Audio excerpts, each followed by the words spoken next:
ಇಲಾಖೆ ಮತ್ತು ನಗರಸಭೆ ಶಾಪುರ ಇವರ ಸಂಯುಕ್ತಾಂಗದಲ್ಲಿ ವಿಶ್ವಕ್ಕೆ ಜ್ಞಾನದ ಸಂಕೇತವಾಗಿ ಕಾಣ್ತಕ್ಕಂಥ ಇಡೀ ವಿಶ್ವವು ಇವತ್ತು ವಿಶ್ವಜ್ಞಾನಿ ಅಂತ ಅನ್ಸ್ಕೊಳ್ತಕ್ಕಂಥ ಪರಮ ಪೂಜ್ಯ ಬಾಬಾ ಸಾಹೇಬ್ ಅಂಬೇಡ್ಕರ್ ಅವರ 131ನೇ ಜಯಂತ್ಯುತ್ಸವ ಕಾರ್ಯಕ್ರಮವನ್ನ ಶಹಾಪುರದ ನಗರಸಭೆಯ ಆವರಣದಲ್ಲಿ ಸರ್ಕಾರಿ ಕಾರ್ಯಕ್ರಮವನ್ನ ಆಯೋಜನೆ ಮಾಡಿದರೆ ಈ ಕಾರ್ಯಕ್ರಮದ ಜಲ ಅಧ್ಯಕ್ಷತೆಯನ್ನು ವಹಿಸಿಕೊಂಡಂತ ನಮ್ಮೆಲ್ಲರ ನೆಚ್ಚಿನ ಜನಪ್ರಿಯ ಶಾಸಕರು ಮತ್ತು ಈ ಭಾಗದ ಅಭಿವೃದ್ಧಿಯ ಅಧಿಕಾರಿಗಳಾದಂತಹ ಸನ್ಮಾನ್ಯ ಶ್ರೀ ಶರಣಬಸಪ್ಪಗೌಡ ದರ್ಶಾಪುರ ಸಾಹೇಬ್ರೆ, ತಾಲೂಕಿನ ದಂಡಾಧಿಕಾರಿಗಳಾದಂತಹ ಮಧುರತ್ ಅವರೇ, ತಾಲೂಕು ಪಂಚಾಯತ್ನ ಕಾರ್ಯನಿರ್ವಾಹಕ ಅಧಿಕಾರಿಗಳಂತಹ ಬಸವರಾಜ್ ಸಜ್ಜನ್ ಸರ್ ಅವರೇ, ಅವರು ಮತ್ತು ವಿಶೇಷವಾಗಿ ಶಹಾಪುರ ತಾಲೂಕಿನ ದಲಿತ ಸಂಘಟನೆಗಳ ಮುಖ್ಯಸ್ಥರು ಜೊತೆಗೆ ವಿಶೇಷವಾಗಿ ಜಯಂತ್ಯೋತ್ಸವ ಸಮಿತಿಯ ಅಧ್ಯಕ್ಷರು ಅಂತ ನಮ್ಮೆಲ್ಲರ ಮಾರ್ಗದರ್ಶಕರಾದಂತಹ ರಾಮಣ್ಣ ಸಾಜಾಪುರ ಅವರೇ, ಕಾರ್ಯಕ್ರಮದ ವೇದಿಕೆಯಲ್ಲಿರ್ತಕ್ಕಂಥ ಎಲ್ಲ ಗೌರವಾನ್ವಿತ ಗಣ್ಯರು ಮತ್ತು ಮುಂಭಾಗದಲ್ಲಿರ್ತಕ್ಕಂಥ ನನ್ನೆಲ್ಲ ಪ್ರೀತಿಯ ದಲಿತ ಮತ್ತು ಸಮಾಜದ ಮತ್ತು ಪ್ರಜ್ಞಾವಂತ ಸಮಾಜದ ನಾಗರಿಕ ಬಂಧುಗಳು, ಇವತ್ತು ವಿಶೇಷವಾಗಿ ಕೆಲವೊಂದಿಷ್ಟು ವಿಚಾರಗಳನ್ನ ನಾವು ನಿಮಗೆ ಹಂಚಿಕೊಳ್ಳಕ್ಕೆ ಪ್ರಯತ್ನ ಮಾಡೋಣ. ಇವತ್ತು ಇಡೀ ವಿಶ್ವಕ್ಕೆ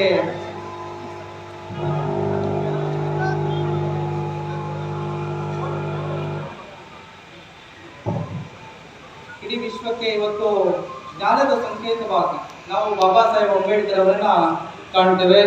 ಇವತ್ತು ಇಡೀ ವಿಶ್ವದಲ್ಲಿ ಬಾಬಾ ಸಾಹೇಬರ ಜಯಂತಿ ಆಚರಣೆ ಆಗ್ತದೆ. ಬಹುಶಃ ಒಂದ್ ನೆನಪಿರ್ಲಿ, ಇವತ್ತು ಅನೇಕ ಸ್ವಾತಂತ್ರ್ಯ ಚಳವಳಿಯಲ್ಲಾಗಿರ್ಬೋದು ಅಥವಾ ಈ ದೇಶದ ಐಕ್ಯತೆ ವಿಚಾರದಲ್ಲಾಗಿರ್ಬೋದು, ಅಭಿವೃದ್ಧಿಯ ವಿಚಾರದಲ್ಲಾಗಿರ್ಬೋದು, ಅಥವಾ ಈ ದೇಶವನ್ನ ಸಮಾನತೆಯ ಹಾದಿಯಲ್ಲಿ ಕರೆದುಕೊಂಡು ಹೋಗ್ಬೇಕು ಅಂತಕ್ಕಂಥ ನಿಟ್ಟಿನಲ್ಲಿ ಈ ದೇಶದಲ್ಲಿ ಕೆಲಸ ಮಾಡಿದಂತ ಅನೇಕ ಮಹಾಪುರುಷರನ್ನ ನಾವು ಕಾಣ್ತೇವೆ. ಇವತ್ತು ಸಾಮಾಜಿಕ ಹೋರಾಟದ ಹಾದಿಯಲ್ಲಿ ಅನೇಕ ಮಹಾಪುರುಷರನ್ನ ಕಾಣ್ತೇವೆ. ಆದ್ರೆ ಇಡೀ ಭೂಮಂಡಲದಾದ್ಯಂತ ಇವತ್ತು ಯಾವ್ದಾದ್ರು ಒಬ್ಬರ ಜನ್ಮದಿನವನ್ನ ಆಚರಣೆ ಮಾಡ್ತಾರೆ ಇಡೀ ವಿಶ್ವದಲ್ಲಿ ಅಂದ್ರೆ ಅದು ಬಾಬಾ ಸಾಹೇಬ್ ಅಂಬೇಡ್ಕರ್ ಮಾತ್ರ.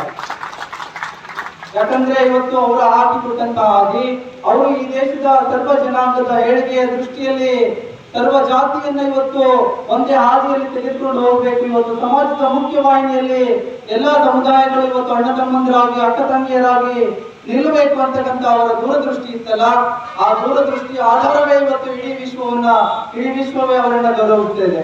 ಸೊ ಆ ನಿಟ್ಟಿನಲ್ಲಿ ಇವತ್ತು ಬಾಬಾ ಸಾಹೇಬ್ ಅಂಬೇಡ್ಕರ್ ಅವರ ಜಯಂತಿ ಅನೇಕ ತಾಲೂಕುಗಳಲ್ಲಿ ಆಗ್ತದೆ, ಅನೇಕ ಹಳ್ಳಿಗಳಲ್ಲಿ ಆಚರಣೆ ಮಾಡ್ತಾರೆ, ಜಿಲ್ಲಾ ಮಟ್ಟದಲ್ಲಿ ಆಚರಣೆ ಮಾಡ್ತಾರೆ.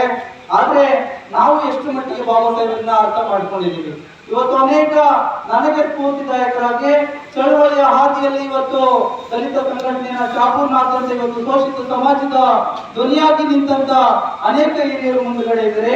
ಅವರೆಲ್ಲರಿಗೂ ಕೂಡ ಗೌರವಗಳನ್ನ ಸಲ್ಲಿಸ್ತಾ ಇವತ್ತು ಬಾಬಾ ಸಾಹೇಬರನ್ನ ನಾವು ಎಷ್ಟು ಮಟ್ಟಿಗೆ ಇವತ್ತಿನ ಯುವ ಪೀಳಿಗೆ ಆಗಿರ್ಬೋದು, ಇವತ್ತಿನ ಪ್ರಜ್ಞಾವಂತ ಸಮಾಜ ಆಗಿರ್ಬೋದು, ನಾವು ಎಷ್ಟು ಮಟ್ಟಿಗೆ ಅರ್ಥ ಮಾಡ್ಕೊಂಡಿದ್ದೀವಿ ಅಂತಕ್ಕಂಥದ್ದನ್ನ ಆತ್ಮಾವಲೋಕನ ಮಾಡ್ಕೊಳ್ಬೇಕಾಗ್ತದೆ. 1891 ಏಪ್ರಿಲ್ 14ರಂದು ಮಧ್ಯಪ್ರದೇಶದ ಮಾವೋದಲ್ಲಿ ರಾಮ್ಜಿ ಸಕ್ಪಲ್ ಮತ್ತು ಭೀಮಾಬಾಯಿ ಅವರ ಮಗನಾಗಿದ್ದಂತಹ ಬಾಬಾ ಸಾಹೇಬ್ ಅಂಬೇಡ್ಕರ್ ಅವರು ಅವತ್ತಿನ ಕಾಲಘಟ್ಟದ ವ್ಯವಸ್ಥೆ ನೆನೆಸಿಕೊಂಡ್ರೆ ಬಹುಶಃ ಕೂತಿರ್ತಕ್ಕಂಥವ್ರು ಯಾರು ಕೂಡ ಪರಿಸ್ಥಿತಿ ಇರಲಿಕ್ಕೆ ಸಾಧ್ಯ ಇಲ್ಲ. ಇವತ್ತು ಇಡೀ ಶೋಷಿತ ಸಮಾಜದ ಏಳಿಗೆಯನ್ನು ನಾವು ಗಮನಿಸಿದಾಗ, ಇವತ್ತು ಶೋಷಿತ ಸಮಾಜ ನಿಂತ್ಕೊಂಡಂತ ವ್ಯವಸ್ಥೆಯನ್ನು ನಾವು ಗಮನಿಸಿದಾಗ ಬಹುಶಃ ಬಾಬಾ ಸಾಹೇಬರ ಕಷ್ಟಕ್ಕೆ 1% ಕೂಡ ಇವತ್ತಿನ ಸಮಾಜ ಅನುಭವಿಸಲಿಕ್ಕೆ ಸಾಧ್ಯ ಇಲ್ಲ. ಈ ದಾರಿಯಲ್ಲಿ ಹೋಗಬಾರ್ದು, ನೀರನ್ನ ಕುಡಿಬಾರ್ದು, ದೇವಾಲಯ ಪ್ರವೇಶವನ್ನು ಮಾಡಬಾರ್ದು, ಮೇಲ್ವರ್ಗದ ಸಮುದಾಯದವರ ಜೊತೆಯಲ್ಲಿ ನಿಲ್ತಕ್ಕಂಥ ಅಧಿಕಾರ ಅವತ್ತಿನ ಶೋಷಿತ ಸಮಾಜಕ್ಕೆ ಇರಲಿಲ್ಲ. ಅಂತ ಕಾಲಘಟ್ಟದಲ್ಲಿ ಬಾಬಾ ಸಾಹೇಬರ ತಂದೆ ರಾಮ್ಜಿ ಸಕ್ಪಾಲ್ ಅವರು ಬ್ರಿಟಿಷ್ ಸೇನೆಯಲ್ಲಿ ಸುಬೇದಾರಾಗಿ ಕಾರ್ಯನಿರ್ವಹಿಸ್ತಾ ಇರ್ತಾರೆ. ಸೊ ಅವರು ಸುಬೇದಾರ ಮಕ್ಕಳಿಗೆ ಸೈನ್ಯದಲ್ಲಿ ಕೆಲಸ ಮಾಡ್ತಕ್ಕಂಥವ್ರಿಗೆ ಶಿಕ್ಷಣ ಕೊಡಬೇಕು ಅಂತಕ್ಕಂಥ ಕಾನೂನು ಅಂದಿನ ಮಿಲಿಟರಿ ವ್ಯವಸ್ಥೆಯಲ್ಲಿ ಇತ್ತು, ಬ್ರಿಟಿಷ್ ಆಡಳಿತ ವ್ಯವಸ್ಥೆಯಲ್ಲಿ. ಸೊ ಅದರ ಪರವಾಗಿ ಬಾಬಾ ಸಾಹೇಬ್ ಅಂಬೇಡ್ಕರ್ ಅವರು ಶಿಕ್ಷಣವನ್ನು ಪಡೆದಿದ್ದಾರೆ.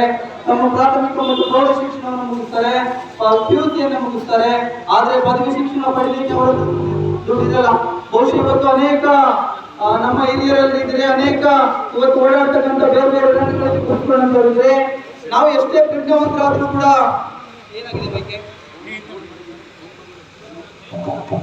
ಎಷ್ಟೇ ಪ್ರಜ್ಞಾವಂತರಾದ್ರೂ ಕೂಡ ಇವತ್ತು ನಮ್ಮ ಮಕ್ಕಳಿಗೆ ಶಿಕ್ಷಣವನ್ನು ಕೊಡಿಸಕ್ಕಾಗ್ತಿಲ್ಲ. ಇವತ್ತು ಸರ್ಕಾರದ ನೂರಾರು ಸವಲತ್ತುಗಳನ್ನ ತೆಗೆದುಕೊಂಡಿದೆ, ಆದ್ರೂ ಕೂಡ ನಮ್ಮ ಮಕ್ಕಳಿಗೆ ಶಿಕ್ಷಣ ಕೊಡುವಲ್ಲಿ ಎಲ್ಲ ಒಂದ್ ಕಡೆ ನಾವು ವಿಲೇಜಲ್ಲಿ ಆಗ್ತಾ ಇದ್ವಿ. ಆದ್ರೆ ಅಂತ ಕಾಲಘಟ್ಟದಲ್ಲಿ ಇವತ್ತು ಪ್ರಾಣಿ ಪಶು ಪಕ್ಷಿಗಳಿಗಿಂತ ಕೀಳಾಗಿ ನೋಡ್ತಕ್ಕಂಥ ಶ್ರೇಣೀಕೃತ ಜಾತಿ ವ್ಯವಸ್ಥೆಯ ಕಾಲಘಟ್ಟದಲ್ಲಿ ಬಾಬಾ ಸಾಹೇಬ್ ಅಂಬೇಡ್ಕರ್ ಅವರು ಅಂತ ಒಂದು ಮಹಾನ್ ಮೇಧಾವಿಯಾಗಿ ಇಡೀ ಜಗತ್ತಿಗೆ ಕಾಣ್ತಾರೆ ಅಂದ್ರೆ ಬಹುಶಃ ಅದು ಸಾಮಾನ್ಯವಾದಂತ ಸಾಧನೆ ಏನಲ್ಲ. ಇವತ್ತು ಪದವಿ ವ್ಯಾಸಂಗ ಮಾಡಲಿಕ್ಕೆ ರಾಮಜಿ ಸಕ್ಪಾಲ್ ಅವರ ಹತ್ರ ದುಡ್ಡಿರಲ್ಲ, ಅವರ ಕುಟುಂಬದವರ ಹತ್ರ ದುಡ್ಡಿರಲ್ಲ. ಅವರ ಸ್ನೇಹಿತರ ಒಂದು ಪರಿಚಯದಿಂದ ಬರೋಡಾದ ಮಹಾರಾಜರ ಸಹಾಯವನ್ನು ಪಡೆದುಕೊಂಡು ತಮ್ಮ ಪದವಿ ಶಿಕ್ಷಣವನ್ನ ಮುಗಿಸ್ತಾರೆ, ವಿದ್ಯಾರ್ಥಿ ವೇತನವನ್ನು ತೆಗೆದುಕೊಂಡು. ತದನಂತರದಲ್ಲಿ ಬಾಬಾ ಸಾಹೇಬ್ ಒಂದು ಅಪರ್ಚುನಿಟಿ ಇರ್ತದೆ, ನೀವು ನಮ್ಮ ಮಹಾರಾಜರ ಆಸ್ಥಾನದಲ್ಲಿ ಕೆಲಸ ಮಾಡಬೇಕು, ಇಲ್ಲಾಂದ್ರೆ ನೀವು ಬೇಕಾದ್ರೆ ವಿದೇಶಕ್ಕೆ ಹೋಗಿ ವಿದ್ಯಾಭ್ಯಾಸವನ್ನ ಪಡಿಬಹುದು ಅಂತೇಳಿ ಬರೋಡ ಮಹಾರಾಜರ ಒಂದು ಗುಣವಂತಿಕೆ, ಆ ಒಂದು ಹೃದಯವಂತಿಕೆಯಿಂದ ಬಾಬಾ ಸಾಹೇಬರು London School of Economics Columbia ವಿಶ್ವವಿದ್ಯಾಲಯಕ್ಕೆ ಹೋಗ್ತಾರೆ. ಅಲ್ಲಿ ಉನ್ನತ ವ್ಯಾಸಂಗವನ್ನು ಮಾಡ್ತಾರೆ. MA ಪದವಿಯನ್ನಾಗಿರ್ಬೋದು, DSc ಆಗಿರ್ಬೋದು, ಅಥವಾ ಭಾರತದಲ್ಲಿ ಜಾತಿಗಳು ಅಂತಕ್ಕಂಥ ಒಂದು ಮಹಾಪ್ರೌಢ ಪ್ರಬಂಧವನ್ನ ಇವತ್ತು ಇಂಗ್ಲೆಂಡ್ ನಲ್ಲಿ ಮಂಡನೆಯನ್ನ ಮಾಡಿಕೊಂಡು PhD ಪದವಿಯನ್ನ ಪಡೆದರೆ, ಅನೇಕ ಪದವಿಗಳನ್ನು ಪಡೆದುಕೊಂಡು ಬಹುಶಃ ಇಡೀ ವಿಶ್ವದಲ್ಲಿ ಇವತ್ತಿಗೂ ಕೂಡ ಯಾರು ಕೂಡ ಬಾಬಾ ಸಾಹೇಬರಷ್ಟು ಅಧ್ಯಯನ ಮಾಡಲಿಕ್ಕೆ ಸಾಧ್ಯ ಇಲ್ಲ, ಬಾಬಾ ಸಾಹೇಬರು ಪಡೆದುಕೊಂಡಂತ ಪದವಿಗಳನ್ನು ಪಡೆದುಕೊಳ್ಳಿಕ್ಕೆ ಸಾಧ್ಯ ಇಲ್ಲ. ಅಂತ ಒಂದು ಜಾತಿ ವ್ಯವಸ್ಥೆಯ ಕಾಲಘಟ್ಟದಲ್ಲಿ, ಆರ್ಥಿಕ ಇಕ್ಕಟ್ಟಿನ ಕಾಲಘಟ್ಟದಲ್ಲಿ ಬಾಬಾ ಸಾಹೇಬ್ ಅಂಬೇಡ್ಕರ್ ಅವರು ಅಷ್ಟೊಂದು ಪದವಿಯನ್ನು ಪಡೆದುಕೊಂಡು 1917ಕ್ಕೆ ಭಾರತಕ್ಕೆ ಮರಳುತ್ತಾರೆ. ವಿದೇಶದಿಂದ ಭಾರತಕ್ಕೆ ಮರಳುತ್ತಿದ್ದಂಗೆನೆ ಒಂದು ವರ್ಷ 1917ರ ಎಂಡಿಗೆ ಭಾರತಕ್ಕೆ ಬರ್ತಾರೆ. 1918ಕ್ಕೆ ಈ ದೇಶದಲ್ಲಿ ಸೌತ್ ಬರ್ಗ್ ಕಮಿಷನ್ ಬರುತ್ತದೆ. ಬ್ರಿಟಿಷ್ ಸರ್ಕಾರ ಪ್ರತಿ 10 ವರ್ಷಕ್ಕೊಮ್ಮೆ ಒಂದು ಕಮಿಷನ್ ಅನ್ನ ಕಳಿಸ್ತದೆ. ಈ ದೇಶದಲ್ಲಿ ಏನೇನು ನೀಡೇಟ್ ಬೇಕಾಗಿದೆ, ಒಂದು 10 ವರ್ಷದ ತಾತ್ಕಾಲಿಕ ಸಂವಿಧಾನವನ್ನ ಅವತ್ತಿನ ಬ್ರಿಟಿಷ್ ಆಡಳಿತ ವ್ಯವಸ್ಥೆ ಮಾಡ್ತಿರ್ತದೆ. ಅದಕ್ಕೆ ಪೂರಕವಾಗಿ 1911ರಲ್ಲಿ ಆಲ್ರೆಡಿ ಜಾತಿವಾರ ಜನಗಣತಿ ಆಗಿರ್ತದೆ. ಅದಕ್ಕೆ ಪೂರಕವಾಗಿ ಏನೇನು ಸವಲತ್ತುಗಳನ್ನ ಭಾರತ ದೇಶಕ್ಕೆ ನಾವು ಕೊಡಬಹುದು ನಮ್ಮ ಆಡಳಿತ ವ್ಯವಸ್ಥೆಯಲ್ಲಿ ಅಂತೇಳಿ 1918ರಲ್ಲಿ ಸೌತ್ ಬರೋ ಆಯೋಗ ಈ ದೇಶಕ್ಕೆ ಬರ್ತದೆ. ಆ ಕಮಿಟಿ ಏನ್ ಬರ್ತದಲ್ಲ, ಅದೇ ಟೈಮ್ಗೆ ಬಾಬಾ ಸಾಹೇಬರು ಆ ಕಮಿಟಿ ಮುಂದೆ ಇಡೀ ಸಮಾಜಕ್ಕೆ ಇವತ್ತು ನಾವೇನು ಇವತ್ತು ಅನೇಕ ದಲಿತ ಸಮುದಾಯದ, ಹಿಂದುಳಿದ ಸಮುದಾಯದ ಅಧಿಕಾರಿಗಳು ವೇದಿಕೆ ಮೇಲಿದ್ದಾರೆ. ಅವರೆಲ್ಲರೂ ಇವತ್ತು ನಾವು ಮೀಸಲಾತಿಯನ್ನು ಪಡ್ಕೊಂಡಿದೀವಲ್ಲ, ಅದು ಕಾನ್ಸ್ಟಿಟ್ಯೂಷನ್ ನಲ್ಲಿ ನಂತರದಲ್ಲಿ ಬಂದಿರೋದು. ಆದ್ರೆ ಬಾಬಾ ಸಾಹೇಬರ ದೂರದೃಷ್ಟಿ ಹೆಂಗಿತ್ತು ಅಂದ್ರೆ 1918ರಲ್ಲೇ ಮೀಸಲಾತಿಯನ್ನು ಕೇಳ್ತಾರೆ ಶಿಕ್ಷಣ ಮತ್ತು ಉದ್ಯೋಗದಲ್ಲಿ. ಅಂತ ಒಂದು ದೂರದೃಷ್ಟಿಯಿಂದ ಉಳ್ಳಂತ ಬಾಬಾ ಸಾಹೇಬ್ ಅಂಬೇಡ್ಕರ್ ಅವರು 1918ರಲ್ಲಿ ಸೌತ್ ಬರೋ ಕಮಿಷನ್ ಮುಂದೆ ಕೆಲವೊಂದಿಷ್ಟು ಪ್ರಮುಖ ಬೇಡಿಕೆಗಳು, ಪ್ರತ್ಯೇಕ ಚುನಾಯಿತರ ವಿಚಾರ ಆಗಿರ್ಬೋದು, ಶಿಕ್ಷಣ ಮತ್ತು ಉದ್ಯೋಗದಲ್ಲಿ ಮೀಸಲಾತಿ ವಿಚಾರ ಆಗಿರ್ಬೋದು, ವಯಸ್ಕ ಮತ್ತು ಮತದಾನ ಪದ್ಧತಿಯ ವಿಚಾರ ಆಗಿರ್ಬೋದು, ಕೆಲವೊಂದಿಷ್ಟು ಪ್ರಮುಖ ಬೇಡಿಕೆಗಳು ಸೌತ್ ಬರೋ ಆಯೋಗದ ಮುಂದೆ ಬಾಬಾ ಸಾಹೇಬರು ಪ್ರಸ್ತಾಪವನ್ನು ಮಾಡ್ತಾರೆ. ಲೆಟರ್ ಅನ್ನ ಕೊಡ್ತಾರೆ. ಅನೇಕ ಇಡೀ ಸಮುದಾಯದ ಆಲ್ರೆಡಿ ಹಿಂದೂಗಳಲ್ಲಿ 429 ಜಾತಿಗಳು ಹಿಂದೂಗಳಲ್ಲ ಅಂತೇಳಿ 1911ರ ಜಾತಿವಾರು ಜನಗಣತಿಯಲ್ಲಿ ಡಿಕ್ಲೇರ್ ಆಗಿರ್ತದೆ. ಕೆಲವೊಂದಿಷ್ಟು ಮಾನದಂಡಗಳ ಆಧಾರದ ಮೇಲೆ ಕೆಲವೊಂದಿಷ್ಟು ಜಾತಿಗಳ ಸಪರೇಟ್ ಆಗಿ ಹಿಂದೂಗಳಿಗೆ ಸೇರಲ್ಲ ಅಂತಕ್ಕಂಥ ಪರ್ಟಿಕ್ಯುಲರ್ ರೀಸನ್ ಗಳನ್ನ ಕೊಟ್ಟು ಸಪರೇಟ್ ಮಾಡಿರ್ತಾರೆ. ಆ ಒಂದು ಅಂಶವನ್ನು ಕೂಡ ನೀವೇ ವರದಿ ಮಾಡಿದ್ದೀರಿ. 429 ಜಾತಿಗಳು ಹೆಸರಿಗೆ ಹಿಂದೂ ಧರ್ಮದಲ್ಲಿದ್ದಾವೆ, ಆದ್ರೆ ಹಿಂದೂಗಳಿಂದ ದೂರ ಉಳಿದಿದ್ದಾರೆ. ಇವತ್ತು ಈ ಸಮುದಾಯಗಳಿಗೆ ಶೋಷಣೆ ಆಗ್ತಾ ಇದೆ, ಈ ಸಮುದಾಯಗಳಿಗೆ ನಿರಂತರವಾಗಿ ಅನ್ಯಾಯ ಆಗ್ತಾ ಇದೆ. ಹಂಗಾಗಿ ಅವರಿಗೆ ನ್ಯಾಯ ಕೊಡಬೇಕು ಅಂತೇಳಿ ಸೌತ್ ಬರೋ ಕಮಿಷನ್ ಮುಂದೆ ಬಾಬಾ ಸಾಹೇಬ್ ಅಂಬೇಡ್ಕರ್ ಇಡೀ ತಮ್ಮ ಜೀವನ ಪರ್ಯಂತ ಈ ಸಮುದಾಯಕ್ಕೆ ಬೇಕಾದಂತ ಅಥವಾ ಸಾವಿರಾರು ವರ್ಷಗಳ ಕಾಲ ಈ ಸಮುದಾಯ ಎಲ್ಲರ ಜೊತೆಯಲ್ಲಿ ನಿಲ್ಲಲಿಕ್ಕೆ ಬೇಕಾದಂತ ಹಕ್ಕುಗಳನ್ನ 1918ರ ಸೌತ್ ಬರೋ ಆಯೋಗದ ಮುಂದೆ ಪ್ರಸ್ತಾಪವನ್ನು ಪಡಿಸ್ತಾರೆ. ಅದರ ನಂತರ ವರದಿಯನ್ನು ತೆಗೆದುಕೊಂಡು ಹೋಗ್ತಾರೆ. ತೆಗೆದುಕೊಂಡು ಹೋದ ನಂತರದಲ್ಲೇ 1920ರಲ್ಲಿ ಮರಾಠಿಯಲ್ಲಿ ಒಂದು ಪತ್ರಿಕೆಯನ್ನು ಪ್ರಾರಂಭ ಮಾಡ್ತಾರೆ. ಮೂಕ ನಾಯಕ ಅಂತಕ್ಕಂಥ ಮರಾಠಿ ಪತ್ರಿಕೆಯನ್ನ ಇಡೀ ದೇಶದ ಹಿಂದುಳಿದ SC ST OBCಗಳ ಧಾರ್ಮಿಕ ಅಲ್ಪಸಂಖ್ಯಾತರ ಸಮಗ್ರ ಅಭಿವೃದ್ಧಿಗೆ ಏನೇನು ಪೂರಕವಾಗಿ ಸವಲತ್ತುಗಳು ಬೇಕು, ಈ ಸಮುದಾಯಗಳ ಮೇಲೆ ನಿರಂತರವಾಗಿ ಯಾವ ರೀತಿಯ ಹಲ್ಲೆಗಳು ಸಮಾಜದಲ್ಲಿ ಆಗ್ತಾ ಇದಾವೆ ಅಂತಕ್ಕಂಥ ವಿಚಾರಗಳನ್ನ ಇಡೀ ಜನಮಾನಸಕ್ಕೆ ಮುಟ್ಟಿಸ್ತಕ್ಕಂಥ ಕೆಲಸ ಆ ಪತ್ರಿಕೆ ಮುಖಾಂತರ, ಮೂಕನಾಯಕ ಪತ್ರಿಕೆ ಮುಖಾಂತರ ಮಾಡ್ತಾ ಬರ್ತಾರೆ. ಅದರ ನಂತರದಲ್ಲಿ ಅವರ ಜವಾಬ್ದಾರಿ ಅವರ ಹೆಗಲಿಗೆ ಬರ್ತದೆ, ಸಾಮಾಜಿಕ ಹೋರಾಟದ ಜವಾಬ್ದಾರಿ. ಇವತ್ತು ನಾವು ಅನೇಕರು ಮಾತನಾಡ್ತೀವಿ, ಶಾಹು ಮಹಾರಾಜರ ಇತಿಹಾಸವನ್ನ ಕೇಳಿದಿವಿ, ನಾಲ್ವಡಿ ಕೃಷ್ಣರಾಜ ಒಡೆಯರ ಇತಿಹಾಸವನ್ನ ಕೇಳಿದಿವಿ. ಇಡೀ ಭಾರತ ದೇಶದ ಪ್ರಾಂತ್ಯಗಳ ಆಡಳಿತ ವ್ಯವಸ್ಥೆಯಲ್ಲಿ ಇವತ್ತು ಯಾರಾದರೂ ಶೋಷಿತ ಸಮಾಜಕ್ಕೆ ಪ್ರಾಂತ್ಯದ ಆಡಳಿತ ವ್ಯವಸ್ಥೆಯಲ್ಲಿ ತಮ್ಮ ಆಸ್ಥಾನದಲ್ಲಿ ಶೋಷಿತ ಸಮುದಾಯಗಳಿಗೆ ಅವಕಾಶವನ್ನ ಕೊಟ್ಟಂತ ರಾಜರು ಯಾರಾದ್ರೂ ಇದ್ರೆ ಅದು ಕೊಲ್ಲಾಪುರದ ಶಾಹು ಮಹಾರಾಜರು ಮತ್ತು ನಾಲ್ವಡಿಯ ಕೃಷ್ಣರಾಜ ಒಡೆಯರು ಅಂತಕ್ಕಂಥದ್ದನ್ನ ನಾವು ಮರೆಯುವಂತಿಲ್ಲ. ಅವರ ಶಾಹು ಮಹಾರಾಜರ ಮೇಲೆ ಇರ್ತಕ್ಕಂಥ ಸಾಮಾಜಿಕ ಹೋರಾಟದ ಜವಾಬ್ದಾರಿ 1921ರಲ್ಲಿ ಬಾಬಾ ಸಾಹೇಬರ ಹೆಗಲಿಗೆ ಬರ್ತದೆ. 1921 ಮಾರ್ಚ್ 20ರಂದು ಒಂದು ಹಿಂದುಳಿದ ವರ್ಗಗಳ ಸಮ್ಮೇಳನ ನಡೀತದೆ. ಆ ಸಮ್ಮೇಳನದಲ್ಲಿ ಬಾಬಾ ಸಾಹೇಬ್ ಅಂಬೇಡ್ಕರ್ ಅವರಿಗೆ ಆ ಇಡೀ ಸಂಪೂರ್ಣ SC ST OBC ಮತ್ತು ಧಾರ್ಮಿಕ ಅಲ್ಪಸಂಖ್ಯಾತರ ಸಮಗ್ರ ಏಳಿಗೆಗೆ ಪೂರಕವಾದಂತಹ ಇನ್ನು ಹೋರಾಟ ನಡೀತಾ ಇರ್ತದೆ. ಆ ಹೋರಾಟದ ಎಲ್ಲ ಜವಾಬ್ದಾರಿ ಬಾಬಾ ಸಾಹೇಬ್ ಅಂಬೇಡ್ಕರ್ ಅವರ ಹೆಗಲಿಗೆ ಬರ್ತದೆ. ಅದಾದ ನಂತರದಲ್ಲಿ ಜುಲೈ 4 ಇವತ್ತು ನಾವು ಅನೇಕ ಸಂಘ ಸಂಸ್ಥೆಯ ನಾಯಕರುಗಳಿದ್ದೀವಿ, ಅನೇಕ ಸಂಘ ಸಂಸ್ಥೆಯ ಪದಾಧಿಕಾರಿಗಳಿದ್ದೀವಿ. ಬಾಬಾ ಸಾಹೇಬರು ತಮ್ಮ ಜೀವನದುದ್ದಕ್ಕೂ ಕೇವಲ ಒಂದೆರಡು ಸಂಘಟನೆಗಳನ್ನ ಕಟ್ತಾರೆ, ಆದ್ರೆ ಅತಿ ಹೆಚ್ಚು ಅವರು ಕಟ್ಟಿರ್ತಕ್ಕಂಥದ್ದು ಪತ್ರಿಕೆಗಳನ್ನ, ರಾಜಕೀಯ ಪಕ್ಷಗಳನ್ನ, ಶಿಕ್ಷಣ ಸಂಸ್ಥೆಗಳನ್ನ. 1924 ಜುಲೈ 4ರಂದು ಬಹಿಷ್ಕೃತ ಹಿತಕಾರಣಿ ಸಭಾ ಅಂತಕ್ಕಂಥ ಒಂದು ಇನ್ಸ್ಟಿಟ್ಯೂಟ್ ಅನ್ನ ಕಟ್ತಾರೆ. ಆ ಇನ್ಸ್ಟಿಟ್ಯೂಟ್ ಮುಖಾಂತರ ಈ ಸಮುದಾಯಗಳಿಗೆ ಪೂರಕವಾಗಿ ಬೇಕಾದಂತ ಶಿಕ್ಷಣ ಏನಿದೆ, ಮೂಲವಾಗಿ ಈ ಸಮುದಾಯಗಳಿಗೆ ಶಿಕ್ಷಣ ಬೇಕು. ಶಿಕ್ಷಣದಿಂದ ವಂಚಿತರಾದ ಕಾರಣಕ್ಕೆ ಈ ಸಮುದಾಯ ಹಿಂಗಿದೆ. ಹಂಗಾಗಿ ಈ ಸಮುದಾಯ ಎಲ್ಲ ಸಮುದಾಯದ ಜೊತೆಯಲ್ಲಿ ನಿಲ್ಬೇಕಂದ್ರೆ ಬಹಳ ಮುಖ್ಯವಾಗಿ ಶಿಕ್ಷಣ ಬೇಕು ಅನ್ನೋ ಕಾರಣಕ್ಕೆ ಬಾಬಾ ಸಾಹೇಬರು 1924 ಜುಲೈ 4ರಂದು ಬಹಿಷ್ಕೃತ ಹಿತಕಾರಣಿ ಸಭಾವನ್ನ ಕಟ್ತಾರೆ. ಅದಾದ ನಂತರದಲ್ಲಿ ಅನೇಕ ಅವರ ಸಾಮಾಜಿಕ ಹೋರಾಟ 1927ರವರೆಗೆ ಪ್ರಾರಂಭವಾಗ್ತದೆ. 1926ರಲ್ಲಿ ಒಂದು ಸಮುದಾಯಕ್ಕೆ ಒಂದು ಸಂಘಟನೆ ಬೇಕಲ್ವಾ, ಹಾಗಾಗಿ ಒಂದು ದೂರದೃಷ್ಟಿಯನ್ನು ಇಟ್ಕೊಂಡು ಸಮತಾ ಸೈನಿಕ ದಳವನ್ನ 1926ರಲ್ಲಿ ಕಟ್ತಾರೆ. ಅದಾದ ನಂತರ ಬಹಿಷ್ಕೃತ ಹಿತಕಾರಣಿ ಸಭಾ ಮುಂದುವರಿತದೆ, ಮೂಕನಾಯಕ ಪತ್ರಿಕೆ ಮುಂದುವರಿತದೆ, ಇನ್ನೆರಡು ಪತ್ರಿಕೆ ಜನತಾ ಮತ್ತೆ ಸಮತಾ ಅಂತಕ್ಕಂಥ 2 ಪತ್ರಿಕೆಯನ್ನು ಕೂಡ ಪ್ರಾರಂಭ ಮಾಡ್ತಾರೆ. ಪ್ರಾರಂಭ ಆದ ನಂತರದಲ್ಲಿ ಅವರ ಹೋರಾಟ ಹಾಗೆ ಮುಂದುವರಿತದೆ. 1927ರಲ್ಲಿ 1911ರ ಜಾತಿವಾದ ಜನಗಣತಿ ವರದಿ ಮತ್ತು 1918-19ರ ಸೌತ್ ಕೊರಿಯಾ ಕಮಿಷನ್ ವರದಿ, ಇವೆರಡಕ್ಕೆ ಪೂರಕವಾಗಿ ಒಂದು ಸಂವಿಧಾನವನ್ನ ರಚನೆ ಮಾಡೋಣ, ಒಂದು 10 ವರ್ಷದ ತಾತ್ಕಾಲಿಕ ಸಂವಿಧಾನವನ್ನ ರಚನೆ ಮಾಡೋಣ, ನೀವು ಹೋಗಿ ಅಲ್ಲಿರ್ತಕ್ಕಂಥ ವ್ಯವಸ್ಥೆ ಬಗ್ಗೆ ಅಧ್ಯಯನ ಮಾಡಿ ಅಂತೇಳಿ ಇಂಗ್ಲೆಂಡಿನ ಒಂದು ಕಮಿಟಿ ಬರ್ತದೆ, ಸೈಮನ್ ಕಮಿಷನ್ ಅಂತ, ಸೈಮನ್ ಆಯೋಗ ಅಂತೇಳಿ ಭಾರತ ದೇಶಕ್ಕೆ ಬರ್ತದೆ. ಅನೇಕ ಜಾತಿವಾದಿ ಮನಸ್ಸುಗಳು ಅದನ್ನ ವಿರೋಧ ಮಾಡ್ತವೆ. ಆದ್ರೆ ಬಾಬಾ ಸಾಹೇಬರು ಅವರಿಗೆ ಬೆನ್ನೆಲುಬಾಗಿ ನಿಂತು ಈ ದೇಶದ ತಳ ಸಮುದಾಯಗಳು, ಈ ದೇಶದ SC STಗಳು, ಈ ದೇಶದ ಅಲ್ಪಸಂಖ್ಯಾತರು, ಈ ದೇಶದ OBCಗಳ ಪರಿಸ್ಥಿತಿ ಹೆಂಗಿದೆ ಅಂತಕ್ಕಂಥದ್ದನ್ನ ಬಿಡಿ ಬಿಡಿಯಾಗಿ ಅವರ ಮುಂದೆ ಬಿಚ್ಚಿಡ್ತಾರೆ. ಅದಕ್ಕಿಂತ ಹಿಂದೆ ಅವರು ಒಂದು ಸಾಂಕೇತಿಕವಾಗಿ ಸೈಮನ್ ಕಮಿಷನ್ ಮುಂದೆ ಇರಬೇಕು ಅನ್ನೋ ಕಾರಣಕ್ಕೆ ಕಾಳಾರಾಮ್ ದೇವಾಲಯ ಪ್ರವೇಶವನ್ನ ಮಾಡ್ತಾರೆ. ಇಡೀ ಶೋಷಿತ ಸಮಾಜಕ್ಕೆ ಮುದ್ದಕ್ಕೆ ಬಿಡಿದಿರ್ತಕ್ಕಂಥ ಚೌದಾರ್ಕರೆಯ ಪ್ರವಾಸವನ್ನ ಮಾಡ್ತಾರೆ. ಅದರ ಜೊತೆಗೆ ಸಮತಾ ಸೈನಿಕ ದಳದ ಸ್ವಯಂ ಸೇವಕರ ಜೊತೆಗೇನೆ ಇವೆರಡು ಹೋರಾಟವನ್ನ ನಿರಂತರವಾಗಿ ಮಾಡ್ತಾ ಬರ್ತಾರೆ. ಅವೆಲ್ಲವೂ ಕೂಡ ಸೈಮನ್ ಕಮಿಷನ್ ಮುಂದೆ ಪ್ರಸ್ತುತಪಡಿಸಿದಾಗ ಸೈಮನ್ ಕಮಿಷನ್ ಅವರು ಎಲ್ಲ ವರದಿಯನ್ನು ತೆಗೆದುಕೊಂಡು 1930ರಲ್ಲಿ ಈ ದೇಶದಲ್ಲಿ ದುಂಡು ಮೇಜಿನ ಸಮ್ಮೇಳನವನ್ನ ಕರೀತಾರೆ. ಈ ದೇಶದ 562 ಪ್ರಾಂತ್ಯಗಳ ಆಡಳಿತ ಭಾರತ ದೇಶದಲ್ಲಿ ನಡೀತಾ ಇರ್ತದೆ. 562 ಪ್ರಾಂತ್ಯದ ಪ್ರತಿನಿಧಿಯಾಗಿ ಒಬ್ಬೊಬ್ಬರನ್ನ ಮತ್ತೆ ಎಲ್ಲ ಸಮುದಾಯದ ಮುಖಂಡರಾಗಿ ಒಬ್ಬೊಬ್ಬರನ್ನ ಇಂಗ್ಲೆಂಡ್ಗೆ ದುಂಡು ಮೇಜಿನ ಸಮ್ಮೇಳನಕ್ಕೆ ಆಹ್ವಾನಿಸ್ತಾರೆ. 2 ದುಂಡು ಮೇಜಿನ ಸಮ್ಮೇಳನ 1930-31ರಲ್ಲಿ 2 ದುಂಡು ಮೇಜಿನ ಸಮ್ಮೇಳನಗಳು ನಡೀತವೆ. ಅದರ ಪರ ವಿರೋಧದ ಚರ್ಚೆಯ ಬಗ್ಗೆ ನಾವು ಮಾತಾಡೋದು ಬೇಡ. ಅದಕ್ಕೆ ಪೂರ್ವವಾಗಿ ಅನೇಕ ಹಕ್ಕುಗಳು ಇವತ್ತು ಭಾರತ ಸರ್ಕಾರ, ಅದಕ್ಕಿಂತ ಒಂದು ಪೂನಾ ಪ್ಯಾಕ್ಟ್ ನಡೀತದೆ ಸೆಪ್ಟೆಂಬರ್ 24, 1932ರಲ್ಲಿ ಒಂದು ಪೂನಾ ಪ್ಯಾಕ್ಟ್ ಆಗ್ತದೆ ಗಾಂಧೀಜಿ ಮತ್ತು ಬಾಬಾ ಸಾಹೇಬರ ಮಧ್ಯೆ. ಅದು ಪ್ರತ್ಯೇಕ ಚುನಾಯಿತರ ಬದಲಾಗಿ 151 ಜಂಟಿ ಚುನಾಯಿತರು, ಕೆಲವೊಂದಿಷ್ಟು ಬೇಡಿಕೆಗಳು ವಿಭಿನ್ನವಾಗಿ ಶೋಷಿತ ಸಮಾಜಕ್ಕೆ ಹಂಚಿಕೆ ಆಗ್ತದೆ. 1935ರಲ್ಲಿ ಈ ದೇಶಕ್ಕೆ ಭಾರತ ಸರ್ಕಾರ ಕಾಯ್ದೆ ಜಾರಿಯಾಗ್ತದೆ. ಭಾರತ ಸರ್ಕಾರದಲ್ಲಿ ಬಾಬಾ ಸಾಹೇಬರು ಕೇಳಿದಂತ ಕಡ್ಡಾಯ ಶಿಕ್ಷಣ, ವಯಸ್ಕರ ಶಿಕ್ಷಣ, ವಯಸ್ಕ ಮತದಾನ ಪದ್ಧತಿ ಮತ್ತು 151 ಜಂಟಿ ಚುನಾಯಿತರು, ಅಸ್ಪೃಶ್ಯತಾ ನಿವಾರಣೆ ಕಾಯ್ದೆ, ಸಾಮಾಜಿಕ ಬಹಿಷ್ಕಾರ ನಿಷೇಧ ಕಾಯ್ದೆ, ಕೆಲವೊಂದಿಷ್ಟು ಕಾಯ್ದೆಗಳು ಭಾರತ ಸರ್ಕಾರ 1935ರ ಭಾರತ ಸರ್ಕಾರದ ಕಾಯ್ದೆಗಳು ಜಾರಿಯಾಗ್ತವೆ. ಈ ಜಾರಿಯಾದ ನಂತರದಲ್ಲಿ ಏನು ಬೆಳವಣಿಗೆಗಳಾಗ್ತವೆ? 1946ರವರೆಗೆ ಅನೇಕ ಮಹಾನ್ ಸ್ವಾತಂತ್ರ್ಯ ಹೋರಾಟಗಾರರ ಚಳವಳಿ ಮುಂದುವರಿತದೆ. 1945ರವರೆಗೆ, ಯಾಕಂದ್ರೆ ಆಗಾಗ್ಗೆ 2ನೇ ಮಹಾಯುದ್ಧ ಪ್ರಾರಂಭ ಆಗ್ಬಿಟ್ಟಿರ್ತದೆ, ಅನೇಕ ದೇಶಗಳಲ್ಲಿ ಗಲಭೆ ಇರ್ತದೆ. ಯಾಕಂದ್ರೆ ಅನೇಕ ದೇಶಗಳಿಗೆ ಇವತ್ತು ಸ್ವತಂತ್ರ ಬೇಕು ಅಂತಕ್ಕಂಥ ಕಿಚ್ಚು ಇಡೀ ವಿಶ್ವಾದ್ಯಂತ ಪ್ರಾರಂಭವಾಗ್ತದೆ. ಅದಕ್ಕೆ ಪೂರಕವಾಗಿ ಅಕ್ಟೋಬರ್ 24, 1945ರಲ್ಲಿ ವಿಶ್ವಸಂಸ್ಥೆಯನ್ನು ಕಟ್ತಾರೆ. ವಿಶ್ವಸಂಸ್ಥೆ ಕಟ್ಟಿದ ನಂತರದಲ್ಲೇ ಘೋಷಣೆ ಮಾಡುತ್ತದೆ, ಗುಲಾಮಗಿರಿಯಿಂದ ಯಾವುದೇ ರಾಷ್ಟ್ರದಿಂದ ಇನ್ನೊಂದು ದೇಶವನ್ನು ಆಳ್ತಕ್ಕಂಥ ಅವಶ್ಯಕತೆ ಇಲ್ಲ.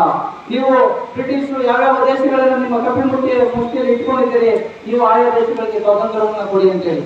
ಆ ಕಾರಣಕ್ಕೇನೆ 1946ರಲ್ಲಿ ದೇಶಕ್ಕೆ ಸಂವಿಧಾನ ರಚನಾ ಸಮಿತಿಯನ್ನ ಪ್ರಾರಂಭ ಮಾಡ್ತಾರೆ. ನೀವು ಒಂದು ಕ್ಲಾರಿಟಿ ಬೇಕು, ನಮ್ಮ ಮಧ್ಯೆ ಒಂದು ಗೊಂದಲ ಇದೆ. 1947 ಆಗಸ್ಟ್ 15ಕ್ಕೆ ಈ ದೇಶಕ್ಕೆ ಸ್ವಾತಂತ್ರ್ಯ ಸಿಗ್ತದೆ. ಹೌದಾ? ಸ್ವಾತಂತ್ರ್ಯ ಅವತ್ತೇ ಸಿಕ್ತು ಅನ್ನೋದಾದ್ರೆ 1946 ಏನಕ್ಕೆ ಸಂವಿಧಾನ ರಚನಾ ಸಮಿತಿ ಸಭೆ ನಡೀತದೆ, ಒಂದು ಎಲೆಕ್ಷನ್ ನಡೀತದೆ, ಇದು ಗೊಂದಲ ಐತೆ ನಮ್ಮ ಮತ್ತೆ. ಹಾಗಾಗಿ 1945ರಲ್ಲಿ ವಿಶ್ವಸಂಸ್ಥೆಯನ್ನು ಪ್ರಾರಂಭವಾಗ್ತದೆ. ಪ್ರಾರಂಭವಾದ ನಂತರ ವಿಶ್ವಸಂಸ್ಥೆಯ ಆದೇಶ ಜೊತೆಗೆ ಭಾರತ ದೇಶದ ಅನೇಕ ಮಹಾನ್ ಕ್ರಾಂತಿಕಾರಿ ಹೋರಾಟಗಾರರ ಪ್ರತಿಫಲವಾಗಿ 1946ಕ್ಕೆ ಈ ದೇಶದಲ್ಲಿ ಸಂವಿಧಾನ ರಚನಾ ಸಮಿತಿ ಎಲೆಕ್ಷನ್ ನಡೀತದೆ.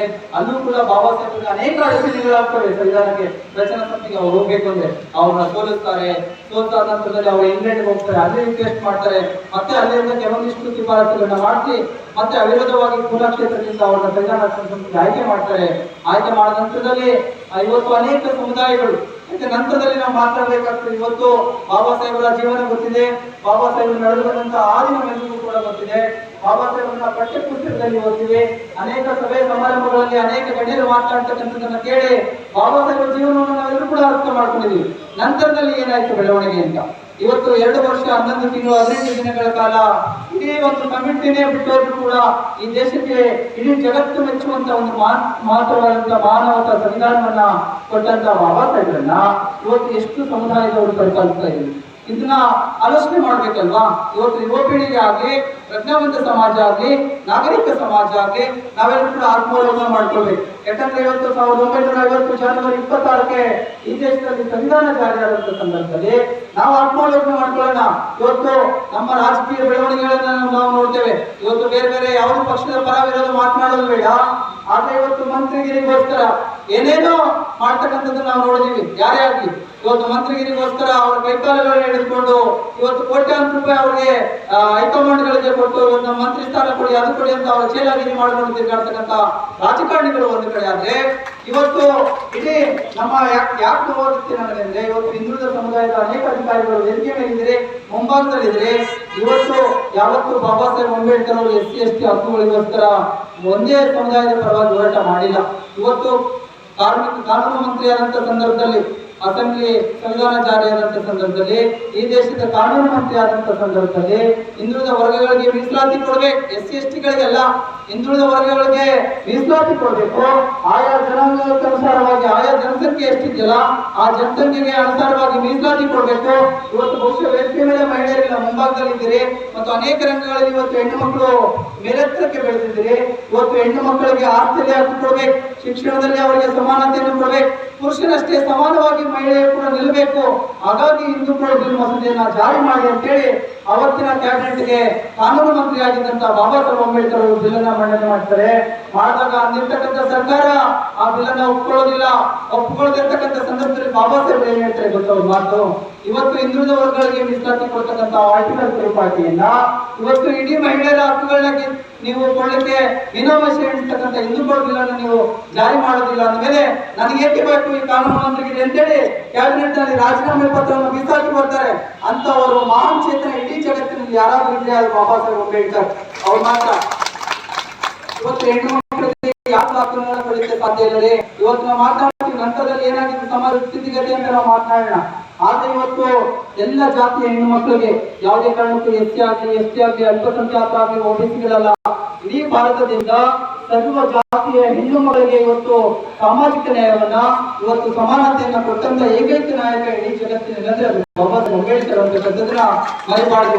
ಇವತ್ತು ನಮ್ಮ ಹೆಣ್ಣು ಮಕ್ಕಳು ಬೇರೆ ಬೇರೆ ಕಡೆ ಮಾಡ್ತಾರೆ, ಅದನ್ನ ಮಾತನಾಡೋದು ಬೇಡ, ಅವರವರ ಆರ್ಥಿಕ ವೈಯಕ್ತಿಕ ವಿಚಾರ ಅದು. ಆದ್ರೆ ನಿಮಗೆ ನಿಜವಾಗ್ಲೂ ಹಕ್ಕನ್ನ ಕೊಟ್ಟಂತದ್ದು ಇವತ್ತು ಅನೇಕ ಮೇಲ್ವಿಚಾರಕರಿದ್ರಿ, ತಾಲೂಕಾ ಮಟ್ಟದ ಅಧಿಕಾರಿಗಳಿದ್ರಿ, COಗಳಿದ್ರಿ, IAS IPS ಅಂತಕ್ಕಂಥ ದೇಶದ ಮಾತ್ರ ಹುದ್ದೆಗಳಲ್ಲಿ ಕೂತ್ಕೊಂಡಿದ್ರೆ ನಿಮಗೆ ಆ ಸ್ಥಾನಮಾನ ಕೊಟ್ಟಂತವ್ರು ಯಾರು? ನಿಮಗೆ ಆ ಸ್ಥಾನಮಾನ ಕೊಟ್ಟಂತವ್ರು ಯಾರು? ಅದನ್ನ ನಾವು ಪ್ರಶ್ನೆ ಮಾಡ್ಕೊಳ್ಬೇಕಲ್ವಾ? ಇವತ್ತು SC ST ಹೆಣ್ಣು ಮಕ್ಕಳಿಗೆಲ್ಲ, ಎಲ್ಲ ಜಾತಿಯ ಹೆಣ್ಣು ಮಕ್ಕಳಿಗೆ ಇವತ್ತು ಕೇವಲ ಮನೆಯಲ್ಲಿ ಅಡುಗೆ ಮಾಡ್ಕೊಂಡಿರ್ಬೇಕು, ಇವತ್ತು ಮಕ್ಕಳನ್ನ ಎತ್ಕೊಂಡಿರ್ಬೇಕು ಅಂತಕ್ಕಂಥ ಈ ದೇಶದ ವ್ಯವಸ್ಥೆಯಲ್ಲಿ ಇವತ್ತು ಹೆಣ್ಣು ಮಕ್ಕಳು ಪುರುಷರಷ್ಟೇ ಸಮಾನರಾಗಿ ಎಲ್ಲ ರಂಗಗಳಲ್ಲಿ ಬೆಳಿಬೇಕು ಅಂತಕ್ಕಂಥ ಹಕ್ಕನ್ನ ಪ್ರತಿಪಾದಿಸಿದಂತ ಏಕೈಕ ನಾಯಕ ಇಡೀ ಜಗತ್ತಿನಲ್ಲಿ ಬಾಬಾ ಸಾಹೇಬರು. ಅದನ್ನು ನಾವು ಮನಸ್ಸಲ್ಲಿ ಇಟ್ಕೊಂಡು ಅವರ ಪ್ರತಿದಿನ ಪೂಜೆ ಮಾಡಬೇಕು ಇವತ್ತು ತಾಯಂದ್ರು, ಸಹೋದರಿಯರು. ಯಾಕಂದ್ರೆ ಇಡೀ ಜಗತ್ತಿಗೆ ಎಷ್ಟೋ ಪರ ವಿರುದ್ಧ ಚರ್ಚೆ ಆದಂತ ಸಂದರ್ಭದಲ್ಲಿ ಇಡೀ ದೇಶವೇ ಹೆಣ್ಣು ಮಕ್ಕಳ ಹಕ್ಕುಗಳ ವಿರುದ್ಧವಾಗಿ ನಿಂತಿದ್ರು. ಅಂತ ಸಂದರ್ಭದಲ್ಲಿ ಏಕೈಕರಾದ್ರೂ ಕೂಡ ಬಾಬಾ ಸಾಹೇಬರು ತಮ್ಮ ಹಕ್ಕುಗಳನ್ನ ಕೊಡ್ತಾರೆ. ಅದನ್ನ ನಾವು ಮರಿಬಾರ್ದು. ಹಾಗಾಗಿ ಹೆಚ್ಚಿಗೆ ವಿಮರ್ಶೆಗಳನ್ನ ಬೇಡ. ನಂತರದಲ್ಲಿ, ಸಂವಿಧಾನ ಜಾರಿಯಾದ ನಂತರದಲ್ಲಿ ಈ ದೇಶದಲ್ಲಿ ಏನೇನು ಬೆಳವಣಿಗೆಗಳಾಯ್ತು ಅಂತ ಒಂದಿಷ್ಟು ನಾವು ಮುಕ್ತವಾಗಿ ಚರ್ಚೆ ಮಾಡ್ತಾ ಹೋಗೋಣ. ಆರ್ಟಿಕಲ್ 340 ಜಾರಿ ಮಾಡಲ್ಲ, ಬಾಬಾ ಸಾಹೇಬರು ರಾಜೀನಾಮೆಯನ್ನ ಬಿಸಾಕಿ ಯಾರಿಗೆ ಬೇಕು ನಿಮ್ಮ ಮಂತ್ರಿ ಅಂತೇಳಿ ಬಿಸಾಕಿ ಬರ್ತಾರೆ. ಬಂದಾದ ನಂತರದಲ್ಲೇ ಕಾಂತಿರಾಮ್ ಸಾಹೇಬರು ಕೂಡ ಆರ್ಟಿಕಲ್ 340 ಜಾರಿ ಮಾಡಿ ಅಂತ ಹೇಳ್ತಾರೆ. ಇವತ್ತು ಹಿಂದುಳಿದ ವರ್ಗಗಳಿಗೆ ಮೀಸಲಾತಿ ಕೊಡಬೇಕು, ಆರ್ಟಿಕಲ್ 340 ಜಾರಿ ಮಾಡಿಲ್ಲ, ಕುರ್ಚಿ ಖಾಲಿ ಮಾಡಿ ಅಂತಕ್ಕಂಥ ಇಡೀ ದೇಶಾದ್ಯಂತ ಒಂದು ಆಂದೋಲನವನ್ನು ಪ್ರಾರಂಭ ಮಾಡ್ತಾರೆ. ಅದರ ಪ್ರತಿಫಲವಾಗಿ ಇವತ್ತು ಹಿಂದುಳಿದ ವರ್ಗಗಳಿಗೆ ಮೀಸಲಾತಿ ಸಿಕ್ಕಿದೆ. ನಮಗೆ ಒಂದು ನೋವಾಗ್ತದೆ, ಇವತ್ತು ಇಡೀ ಜಾತಿ ಸರ್ವ ಜಾತಿಯ ಪರವಾಗಿ ಕೆಲಸ ಮಾಡಿದಂತ ಬಾಬಾ ಸಾಹೇಬ್ರನ್ನ ಎಷ್ಟು ಮನೆಗಳಲ್ಲಿ ಫೋಟೋ ಇಟ್ಕೊಂಡಿದ್ವಿ. Open challenge. ಇವತ್ತು SC ST ಮತ್ತು ಕೆಲವೊಂದಿಷ್ಟು ಪ್ರಜಾವಂತ ಸಮಾಜಗಳು ಬಿಟ್ಟು ಇವತ್ತು ಬೇರೆ ಬೇರೆ ಸಮುದಾಯಗಳು ನೀವು ಬಾಬಾ ಸಾಹೇಬ್ರನ್ನ ಪೂಜಿಸ್ತಾ ಇದ್ರ, ನಿಮ್ಮ ಮನಸ್ಸಾಕ್ಷಿ ಮುಟ್ಕೊಂಡು ಹೇಳಬೇಕು. ಇವತ್ತು ಬಾಬಾ ಸಾಹೇಬ್ರ ಋಣದಲ್ಲಿ ರಿಸರ್ವೇಶನ್ ಪಡ್ಕೊಂಡು ಓರ್ವರು ಕಮಿಷನರ್ ಆಗಿದ್ರಿ, ಓರ್ವರು ಕಲೆಕ್ಟರ್ ಆಗಿದ್ರೆ, ಓರ್ವರು IAS IPS ಇನ್ನೊಂದು ಹುದ್ದೆಗಳಲ್ಲಿ ಕೂತಿದ್ರೆ, ಎಷ್ಟು ಜನ ಬಾಬಾ ಸಾಹೇಬ್ರನ್ನ ಪೂಜಿಸ್ತಾ ಇದ್ರೆ, ಎಷ್ಟು ಜನ ಬಾಬಾ ಸಾಹೇಬ್ರನ್ನ ಗೌರವಿಸ್ತಾ ಇದ್ರೆ, ಆತ್ಮಾವಲೋಕನ ಮಾಡ್ಕೊಳ್ಬೇಕಲ್ವಾ. ಇವತ್ತು ಇಡೀ SC ST ಸಮುದಾಯ ಊರ ಒಳಗಡೆ ಬರಬಾರ್ದು, ಒಂದೇ ಒಂದು ಸಮುದಾಯ ಊರಿನ ಒಳಗಡೆ ಇವತ್ತು ನಾವು ರಾಜರಾಗಿ ಮೆರಬೇಕು. ಉಳಿದಿರ್ತಕ್ಕಂಥ ಎಲ್ಲ SC ST OBC, ನಾವು ಬರೀ SC ST ಮಾತಾಡಲ್ಲ, OBC ಸಮುದಾಯಗಳು ಸೇರಿಸಿ ಹೇಳ್ತಾ ಇದ್ವಿ. ಎಲ್ಲ ಸಮುದಾಯಗಳು ಆ ಒಂದು ಸಮುದಾಯದ ಪರವಾಗಿ ಅವರ ಸೇವೆಯನ್ನ ಮಾಡಿಕೊಂಡು ಗುಲಾಮಗಿರಿಯಲ್ಲಿ ಬರಬೇಕು. ಹಿಂದುಗಡೆ ಪೊರಕೆ ಕಟ್ಟಿಕೊಂಡು ನಿಮ್ಮ ಎಂಜಲು ಕೆಳಗಡೆ ಬೀಳಬಾರ್ದು ಅಂತೇಳಿ ಮೊಳಕೆ ಕಟ್ಟಿಕೊಂಡು ಮಟ್ಟ ಮಧ್ಯಾಹ್ನ ಬಿಸಿಲು ಕೂಡ ನಿಮ್ಮ ಈ ನೆಲದ ಮೇಲೆ ಬೀಳಬಾರ್ದು, ಮೈಲಿಗೆ ಆಗ್ತದೆ ನಿಮ್ಮ ನೆರಳು ಬೀಳುತ್ತೀರ ಅಂತೇಳಿ ಒಂದೇ ಒಂದು ಸಮುದಾಯ ಈ ಸಮಾಜದಲ್ಲಿ ಬದುಕ್ತಾ ಇತ್ತು. ಆ ಸಮಾಜದ ಸೇವಕರಾಗಿ ನೀವೆಲ್ಲರೂ ಕೂಡ ಬದುಕ್ತಾ ಇದ್ರಿ. ನಿಮ್ಮನ್ನೆಲ್ಲರನ್ನು ಅಂತ ಒಂದು ಹೀನಾಯಕ ವ್ಯವಸ್ಥೆಯಿಂದ, ಅಂತ ಒಂದು ಶ್ರೇಣೀಕೃತ ಕಾಲಘಟ್ಟದ ವ್ಯವಸ್ಥೆಯಿಂದ ದೂರ ಮಾಡಿ ಇವತ್ತು ಒಳ್ಳೆ ಬಟ್ಟೆ, ಕಾರು, ಬೈಕು, ಆ ಆಡಂಬರದ ಜೀವನವನ್ನ ಮಾಡ್ತಾ ಇದ್ರಲ್ಲ, ನಿಮಗೆ ಈ ಸ್ವಾತಂತ್ರ್ಯವನ್ನು ಕೊಟ್ಟಂತವ್ರು ಯಾರೇ? ಎಲ್ಲ ಸಮುದಾಯದವರು ಪ್ರಶ್ನೆ ಇಲ್ಲ. ನಿಮಗೆ ಈ ಒಂದು ಧಾರ್ಮಿಕ ಸ್ವಾತಂತ್ರ್ಯವನ್ನ, ಒಂದು ಸಾಮಾಜಿಕ ಸ್ವಾತಂತ್ರ್ಯವನ್ನ, ಶೈಕ್ಷಣಿಕ ಸ್ವಾತಂತ್ರ್ಯವನ್ನ ಕೊಟ್ಟಂತವ್ರು ಯಾರು? ಯಾರು ಕೊಟ್ರು? ನಿಮ್ಮ ಮುತ್ತಾತ ತಂದು ಕೊಟ್ರ? ನಿಮ್ಮ ತಂದೆಯವರು ತಂದು ಕೊಟ್ರ? ಬಾಬಾ ಸಾಹೇಬರ ಇಡೀ ಅವರ ಜೀವನದ ಹೋರಾಟ 1956 ಅವರ ಪರಿನಿರ್ವಾಣ ಒಂದುವರೆಗೂ ಅವರು ಪಟ್ಟಂತ ಪಾಡು ಅಷ್ಟಿಷ್ಟ ಅಲ್ಲದೆ, ಇವತ್ತು ಈ ದೇಶದ ಹೆಣ್ಣು ಮಕ್ಕಳಿಗೆ, ಈ ದೇಶದ ಶೋಷಿತ ಸಮಾಜಕ್ಕೆ, ಈ ದೇಶದ ಹಿಂದುಳಿದ ವರ್ಗಗಳಿಗೆ ಹಕ್ಕುಗಳು ಬೇಕಂತೇಳಿ ಇಡೀ ತಮ್ಮ ಜೀವನ ಪರ್ಯಂತವಾಗಿ ಹೋರಾಟವನ್ನ ಮಾಡ್ತಾರೆ. ನಿಮ್ಗೊಂದು ಜ್ಞಾಪಕದಲ್ಲಿ ಯಾವುದೋ ಒಂದು ನಮ್ಮ ಸಂಬಂಧಿಕರು ಮದುವೆ ಅಂದ ತಕ್ಷಣ ನಾವು ಯಾವುದೋ ಒಂದು ಸಾಮಾಜಿಕ ಕಾರ್ಯಕ್ರಮ ಬಿಟ್ಟು ಹೋಗ್ಬಿಡ್ತೀವಿ. ಆದ್ರೆ ರೌಂಡ್ ಟೇಬಲ್ ಕಾನ್ಫರೆನ್ಸ್ ನಲ್ಲಿ ಬಾಬಾ ಸಾಹೇಬ್ ಅಂಬೇಡ್ಕರ್ ಇದ್ದಂತ ಸಂದರ್ಭದಲ್ಲಿ ಅವ್ರ ಮಗ ಸಾಯ್ತಾನೆ. ಟೆಲಿಗ್ರಾಮ್ ಬರ್ತಿದೆ ಅವ್ರಿಗೆ, ನಿಮ್ಮ ಮಗ ಡೆತ್ ಆಗಿದ್ದೀನಿ ಅಂತ. ಬಾಬಾ ಸಾಹೇಬ್ ಏನ್ ಹೇಳ್ತಾರೆ ಗೊತ್ತಾ? ಹೋಗಲ್ವ ಅಂಬೇಡ್ಕರ್ ಅಂತ ಕೇಳ್ತಾರೆ ಅಲ್ಲಿನ ಪ್ರಧಾನಮಂತ್ರಿ ಮತ್ತೆ ಅವತ್ತಿನ ಸಭೆಯ ಅಧ್ಯಕ್ಷರು. ಕೇಳಿದಾಗ ಬಾಬಾ ಸಾಹೇಬ್ ಬಹಳ ಅದ್ಭುತವಾದಂತ ಮಾತನ್ನ ಹೇಳ್ತಾರೆ. ನಾನು ನನ್ನ ಒಬ್ಬ ಮಗ ಸತ್ತ ಅಂತ ಹೇಳಿ ಭಾರತ ದೇಶಕ್ಕೆ ಹೋಗ್ಬಿಟ್ಟೆ, ಭಾರತ ದೇಶದಲ್ಲಿರ್ತಕ್ಕಂಥ SC ST OBC ಅಲ್ಪಸಂಖ್ಯಾತರದ ಲಕ್ಷಾಂತರ ನನ್ನ ಮಕ್ಕಳು ಸಾಯ್ತಾರೆ, ನಾನು ಇಲ್ಲಿಂದ ಬಿಟ್ಟು ಹೋದ್ರಿ ಅಂತ ಹೇಳ್ತಾರೆ. ಅಂತ ಒಂದು ಮಾತ್ರವಾದಂತ ಹೃದಯವಂತಿಕೆಯ ಮನಸ್ಸು ಯಾರಿಗಾದ್ರೂ ಇವತ್ತಿನ ನಾಯಕರಲ್ಲಿ ನಾವು ಕಾಣಲಿಕ್ಕೆ ಸಾಧ್ಯನಾ? ಸೊ ಹಾಗಾಗಿ ದಯಮಾಡಿ ಎಲ್ಲ ಸಮುದಾಯದ ಗಣ್ಯರಲ್ಲಿ ನಾನು ಮನವಿಯನ್ನ ಮಾಡ್ಕೊಳ್ತೇನೆ, ನೀವು ಬಾಬಾ ಸಾಹೇಬ್ರನ್ನ ಆರಾಧಿಸ್ಬೇಕು, ಪೂಜಿಸ್ಬೇಕು. ಇವತ್ತು ಬಾಬಾ ಸಾಹೇಬ್ರನ್ನ ಒಂದು ಸಮುದಾಯ ಸೇರ್ಕೊಂಡು ಜಯಂತಿ ಮಾಡ್ತಕ್ಕಂಥದ್ದಲ್ಲ, ಪ್ರತಿಯೊಂದು ಸಮುದಾಯ ಇವತ್ತು ನಮ್ಮ ತಂದೆ, ನಮ್ಮ ಹಕ್ಕುಗಳನ್ನು ನೀಡಿದಂತ ಮಹಾನ್ ಚೇತನ ಅಂತಕ್ಕಂಥ ಪರಿಕಲ್ಪನೆಯಲ್ಲಿ ಇವತ್ತು ಇಡೀ ಶೋಷಿತ ಸಮಾಜ, ಹಿಂದುಳಿದ ಸಮಾಜ, ಅಲ್ಪಸಂಖ್ಯಾತ ಸಮಾಜ ಸೇರ್ಕೊಂಡು ಯಾವತ್ತು ಬಾಬಾ ಸಾಹೇಬ್ರನ್ನ ನಾವು ಜಯಂತಿ ಮಾಡ್ತೀವೋ ಅವತ್ತು ಶಾಪುರ್ನಲ್ಲಿ ಸಮಾನತೆಯನ್ನು ಕಾಣಲಿಕ್ಕೆ ಸಾಧ್ಯ ಆಗ್ತದೆ. ಯಾವತ್ತು ನಾವೆಲ್ಲರೂ ಅಣ್ಣ ತಮ್ಮಂದ್ರಾಗಿ ಎಲ್ಲರ ಮೈಯಲ್ಲಿ ಕೆಂಪು ರಕ್ತ ಹರಿತಾ ಇದೆ ಅಂತಕ್ಕಂಥ ಪರಿಕಲ್ಪನೆ ಎಲ್ಲಿವರೆಗೂ ನಮಗೆ ಬರಲ್ವೋ ಅಲ್ಲಿವರೆಗೂ ಇಡೀ ಶಾಪುರ ತಾಲೂಕಿನ ಸಮಾಜ ಉದ್ಧಾರ ಆಗಲಿಕ್ಕೆ ಸಾಧ್ಯ ಇಲ್ಲ. ನಮ್ಮಲ್ಲಿ ಯಾವತ್ತು ಅಣ್ಣ ತಮ್ಮಂದ್ರ ಪರಿಕಲ್ಪನೆಯಲ್ಲಿ ನಾವು ಒಗ್ಗಟ್ಟಾಗಿ ಸಾಧ್ಯವೋ ಅವತ್ತು ಇಡೀ ಶಾಪುರನ್ನ ಕರ್ನಾಟಕದಲ್ಲಿ ಮಾದರಿ ಕ್ಷೇತ್ರವನ್ನಾಗಿ ನಾವು ಮಾಡ್ಲಿಕ್ಕೆ ಸಾಧ್ಯ ಆಗ್ತದೆ. ಇವತ್ತು ಮಾನ್ಯ ನಮ್ಮೆಲ್ಲರ ನೆಚ್ಚಿನ ಜನಪ್ರಿಯ ಶಾಸಕರಾದಂತಹ ಶರಣಬಸಪ್ಪಗೌಡ ದರ್ಶನಪುರ ಸಾಹೇಬರಿದ್ದಾರೆ. ನಾವು ಯಾವುದೇ ಪಕ್ಷದ ಪರ ವಿರೋಧ ಮಾತನಾಡಲ್ಲ, ಹಾಗೆ ಅವ್ರ ಬಗ್ಗೆ ಅಭಿಮಾನದ ಮಾತುಗಳು ಆಡಬೇಕಾಗ್ತದೆ. ಇವತ್ತು ಇಡೀ ಕರ್ನಾಟಕವೇ ಈ ಕಡೆ ತಿರುಗಿ ನೋಡ್ತಕ್ಕಂಥ ಬುದ್ಧ ವಿಹಾರಕ್ಕೆ ತಮ್ಮ ಸಹಾಯಹಸ್ತವನ್ನ ಚಾಚಿದ್ರು. ಇವತ್ತು ಇಡೀ ವಿಶ್ವವೇ ಇವತ್ತು ಅನೇಕ CET ಪೇಪರ್ಸ್ ಗಳಲ್ಲಿ ಬಂದಿದೆ ಬುದ್ಧ ಮಲಗಿದ ದೃಶ್ಯ. ಕೆಲವೊಂದಿಷ್ಟು ಅಡೆತಡೆಗಳಾಗಿದ್ದೇವೆ. ಆದ ನಂತರದಲ್ಲಿ ನಾವು ಮಾನ್ಯ ಶಾಸಕರಿಗೆ ಮನವಿ